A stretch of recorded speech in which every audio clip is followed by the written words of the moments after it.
Hey, what's up guys, and welcome in this new tutorial where I'm gonna show you some limiter tricks that you can use to master your tech house tracks. So before starting with the tutorial, let's have a listen to the pre-master that we have here.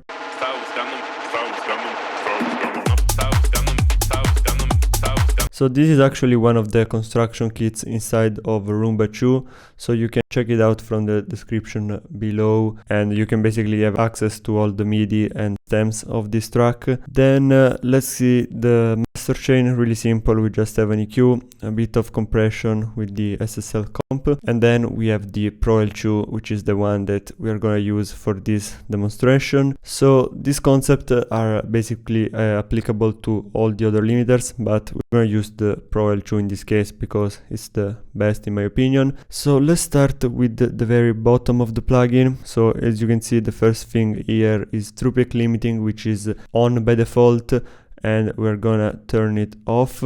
So basically what I found out is that with the true peak limiting on, the transients are a bit too squashed and compressed, while in this way we're gonna let the transient through a bit better. Then we have the oversampling, it's off by default, and you wanna put it to the highest resolution possible, so either 32 or 16 depending on your CPU. We're gonna go with 16, and then the jitter is off because we are already working at 24-bit. Then going on with the advanced section, we have the style. On the style you really have to test it out on your track. For this case maybe it's better to go with punchy. Then we have the look ahead, which is basically, as the word says, the limiter is looking ahead of the track to find out some sudden peaks that can occur. So in this case you want to keep it as close as possible to 0, while on some more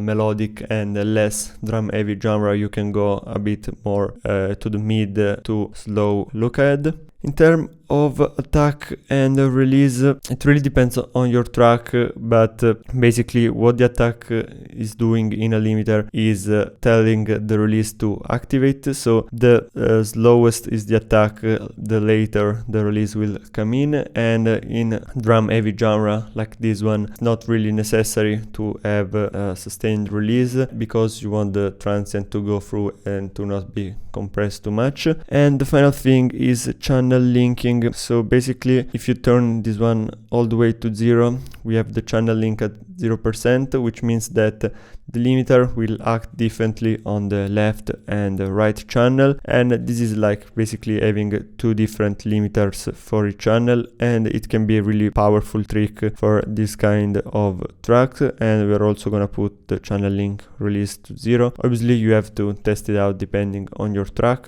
So now let's listen to the pre-master that we have and let's make some adjustments.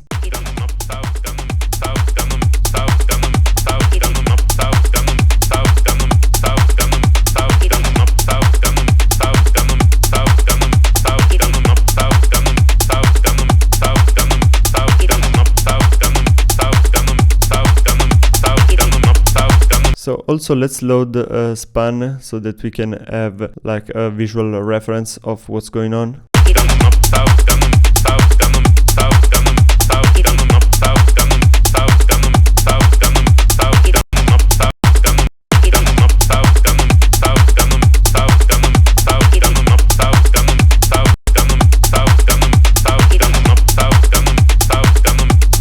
As you can see, we are achieving like a really great loudness for this kind of tracks without too much distortion or artifacts. Now we're just gonna load another Pro L2 so that we can do like kind of the difference with our settings and with the standard settings. So let's put the gain at the same level, and let's test out the Pro L2 with the standard factory settings.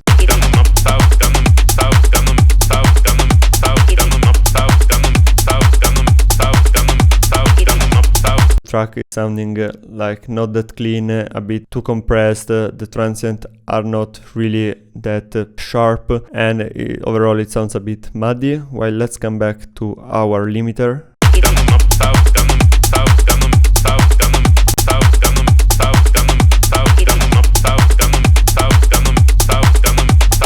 So yeah, and basically that's all for this tutorial. Don't forget to check out Roomba Volume 2 from the link in the description below. Let us know what tutorials would you like to see next in the comments below, and I'll see you soon. Bye!